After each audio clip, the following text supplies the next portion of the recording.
है JF-17 thunder, Pakistan की फजाई ताकत का रोशन सितारा। ये तैयारा सिर्फ एक मशीन नहीं, बल्कि दुश्मनों के लिए एक खामोश पैगाम है, हम तैयार हैं। JF-17 थंडर का काकपट जदीद तरीन टेक्नोलॉजी से लैस है। इसके डिजिटल डिस्प्ले, 360 डिग्री रीडार और फास्ट कंट्रोल सिस्टम पायलट को पलक झपकने में फैसला लेने की ताकत देते हैं। यही नहीं, हर बटन, हर स्क्रीन एक मुकम्मल जंगी मरकज का हिस्सा है। JF-17 थंडर की रफ्तार आवाज से तेज है और उसमें जदीद मिसाइल, स्मार्ट बम और रीडार से बचाव की सलाहियत मौजूद है।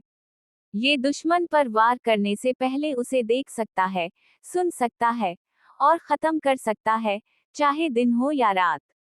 ये तैयारा पाकिस्तान की हौबाजी की सनत का नतीजा है। ये हमने खुद बनाया, खुद सनुरा, और आज ये पूरी दुनिया को बता रहा है। पाकिस्तान न सिर्फ दिफाई तौर पर मजबूत है, बल्कि जदीद भी है। JF-17 थंडर, ये सिर्फ एक तैयारा नहीं, ये है पाकिस्तान का फख्र। पाकिस्तान जिंदाबाद।